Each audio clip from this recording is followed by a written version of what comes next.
ஏஸ்னு ஒரு படம் இன்னைக்கு ரிலீஸ் ஆகிறதே தெரியலன்னு சில சோஷியல் மீடியாவில் பேசிகிட்டு இருக்காங்க. எனக்கு இப்படி ஒரு படம் இருக்கிறது போன வருஷம் ஏதோ ஒரு டீசர் வரும்போது தான் தெரியும். அதுக்கப்புறம் அந்த படத்தை பற்றி நான் மறந்துட்டேன். இப்போ தான் திடீர்னு ப்ரொமோஷன் ஆரம்பிக்கும் போது இப்போ தான் ரிலீஸ் ஆகுதுன்ற மாதிரி புரிஞ்சுது. 2023 இந்த படத்தை எடுத்து முடிச்சு 1.5 வருஷம் கிட்ட வெயிட் பண்ணி இப்போ ரிலீஸ் பண்ணியிருக்காங்கன்னு நினைக்கிறேன். இந்த படத்தோட டேரக்டர் ஆறுமுககுமார். இதுக்கு முன்னாடி டைரக்ட் பண்ண படம் ஒரு நல்ல நாள் பார்த்து சொல்கிறேன். இந்த தாமதம், அந்த படம் தந்த அனுபவம், ஏஸ் படத்தோடைய ட்ரெய்லர், ப்ரமோஷன், ஸ்டில்ஸ்னு எல்லாம் சேர்ந்து என் எதிர்பார்ப்பை இன்னும் கம்மியான்னு குறைச்சிட்டே வந்துச்சு. அந்த எதிர்பார்ப்பை மிஞ்சி இந்த படம் இருந்துச்சா இல்லையா அப்படிங்கிறத சொல்கிறேன். நீங்கள் சப்ஸ்கிரைப் பண்ணணும்னா சப்ஸ்கிரைப் பண்ணுங்கள். வீடியோ எப்படி இருந்துச்சுங்கிறத கமெண்ட்டில் சொல்லுங்கள். லைக் பண்ணுங்கள், ஷேர் பண்ணுங்கள்.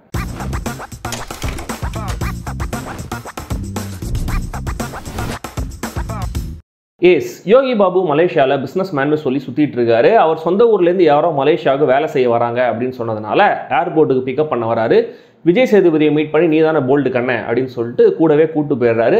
திவ்யா பிள்ளை நடத்துகிற ஹோட்டலில் விஜய் சேதுபதி வேலை செய்ய ஆரம்பிக்கிறாரு. அவர் இருக்கிற அதே ஏரியாவில் ருக்மிணி வசந்தும் இருக்காங்க. ருக்மிணியோடைய அப்பா பப்ளு பிருத்திவிராஜ் ஒரு மோசமான போலீஸ். ருக்மிணிக்கு ஒரு பண பிரச்சனை வரும்போது உள்ளூர் லோன் ஷார்க்கான தர்மாங்கிற ஒருத்தர்கிட்ட விஜய் சேதுபதியும் யோகி பாபுவும் கடன் வாங்க போகிறாங்க. ஆனால் அங்கே பிரச்சனை ஆகி அவருக்கு இவங்க 10 கோடி ரூபாய் பணம் தரணும், இல்லைனா உயிரே போயிடுங்கிற மாதிரி சுச்சுவேஷன் மாறிடுது. அது எப்படி கொஞ்சமாக கடன் வாங்க போன இடத்துல இவ்வளோ மடங்கு பிரச்சனையில் மாட்டினாங்க, அதுலேருந்து இவங்க எப்படி தப்பிக்கிறாங்க, பப்ளு பிருத்திவிராஜ் கேரக்டர் எப்படி சமாளிக்கிறாங்க, இதெல்லாம் தான் இந்த ஏஸ்.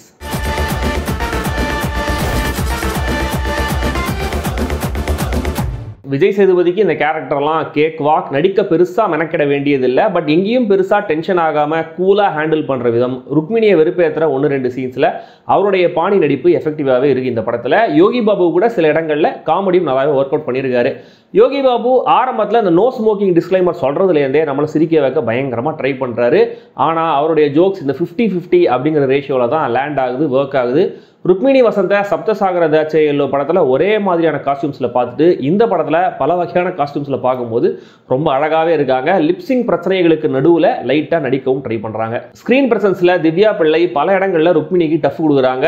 இவங்களுக்கும் சொந்த குரல் டப்பிங்கில் போல இருக்கு. மேலோட்டமான ஒரு பர்ஃபார்மன்ஸ். அவள் வருவாளா காலத்திலேருந்து பப்ளு பிருத்திவிராஜ் நடித்த அதே மாதிரியான ஒரு கேரக்டரில் இன்னமும் அவர் நடிக்க வைக்கிறாங்க அப்படிங்கிறது கொஞ்சம் பாவமாக தான் இருந்துச்சு. அவரும் சரி, வில்லன் அவினாஷும் சரி, சின்சியராக வில்லத்தனம் காட்டியிருக்காங்க. அதில் எந்த குறையும் இல்லை. யோகி பாபு ஃப்ரெண்டா ராஜ்குமாருக்கு படத்தில் பெரிய வேலை இல்லை.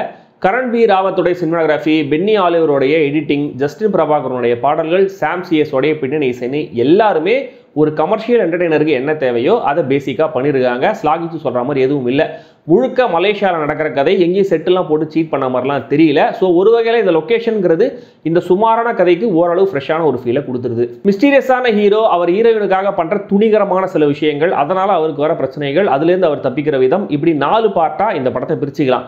இதில் ஹீரோ கேரக்டர் யார் என்னன்னு கடைசி வரைக்கும் சொல்லாமல் ஏதோ புதுசாக ட்ரை பண்ணியிருக்காங்கன்னு தெரியுது. ஆனால் இதனால் ஹீரோ கேரக்டர் மேலே நம்மளுக்கு எந்த ஒரு கனெக்டும் வரமாட்டேங்குது.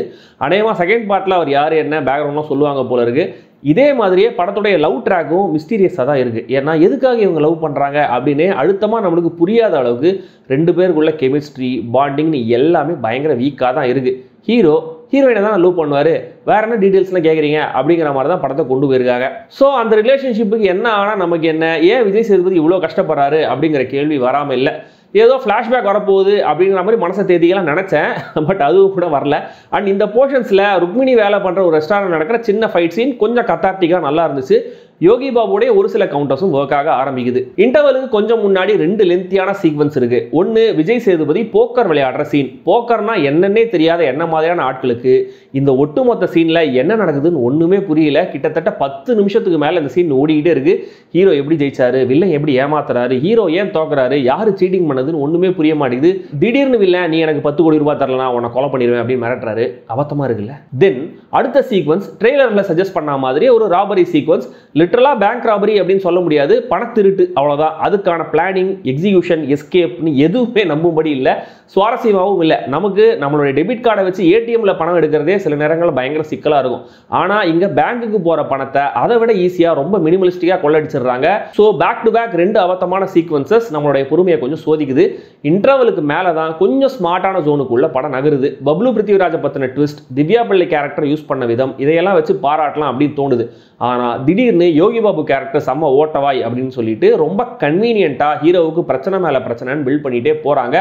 லாஜிக் லாஜிக் பார்க்காத நல்ல உள்ளங்களுக்கு இதெல்லாம் பெருசாக பாதிக்காது. ஆனால் எனக்கு இதெல்லாம் அவ்வளோ கன்வின்சிங்காக இல்லை. ரொம்ப ப்ரெடிக்டபிளாகவும் அடுத்தடுத்த சம்பவங்கள் நடக்குது. அகைன் செகண்ட் ஹாஃப்ல ஒரு செம்ம லென்த்தியான சேஸ் ஒன்று நடக்குது. வில்லன் வந்து விஜய் சேதுபதி யோகி பாபு துரத்துற மாதிரி துரத்துறாங்க, மலேசியா ஃபுல்லாக துரத்துறாங்க. ஆனால் அதோடைய அவுட்கம் என்னன்னு பார்த்தீங்கன்னா பெருசாக ஒன்றும் கிடையாது. ஆனால் அதே ஏதோ மிகப்பெரிய த்ரெட்டுங்கிற மாதிரி நீட்டிக்கிட்டே போயிருக்காங்க. அண்ட் கிளைமேக்ஸ் போர்ஷன் வரும்போது ஹீரோடைய பிளான் ப்ரெடிக்டபிளாக இருந்தாலுமே கூட அதில் புத்திசாலித்தனமாக சில எலிமெண்ட்ஸை கொண்டு வராரு இயக்குனர். அதில் நான் எதிர்பார்க்காத சில விஷயங்களும் இருந்தது, அது நல்லாவும் இருந்தது. மொத்தமாக எக்ஸிக்யூட் பண்ணப்பட்ட விதமும் ஸ்மார்ட்டாகவே பண்ணியிருந்தாங்க. இதில் ஃப்ரீக்வெண்ட் இன்டர்வல்ஸில் யோகி பாபு சிரிக்க வைக்க ஆரம்பிச்சிடுறாரு. இதனால ஒரு மாதிரி பிலோ ஆவரேஜ்லேருந்து ஆவரேஜ் அப்படிங்கிற ஒரு ஜோனுக்கு ஆசிலேட் ஆகிட்டே படம் முடியுது. பட் விஜய் சேதுபதி அறிமுகமாகிற முதல் சீன்லேயே நமக்கு தெரிகிற ஒரு ரகசியத்தை கிளைமேக்ஸ் ட்விஸ்ட் அப்படின்னு கடைசியாக ரிவீல் பண்ணதெல்லாம் யோகி பாபு பண்ணதை விட நல்ல காமெடி. மொத்தத்தில் இந்த ஏஸ் ஒரு சுமாரான 90s ஸ்டைல் கமர்ஷியல் திரைப்படம் அல்லது கேடிவி திரைப்படம்னு வச்சுக்கோங்களேன். மொக்க படம் இல்லை, பரபரப்பான செம்ம த்ரில்லர் அப்படின்னு சொல்ல முடியல. ஆனால் பொழுது போகுது. என்ன மாதிரியே ஒரு எதிர்பார்ப்பை செட் பண்ணிட்டு போனீங்கன்னா படம் உங்களுக்கு கொஞ்சம் பிடிக்கலாம். ட்ரை பண்ணுங்க. படம் இப்போதைக்கு தியேட்டர்ஸில் மட்டுமே ரிலீஸ் ஆயிருக்கு. பேரண்டல் கைடன்ஸோட குழந்தைகளும் பார்க்கலாம்.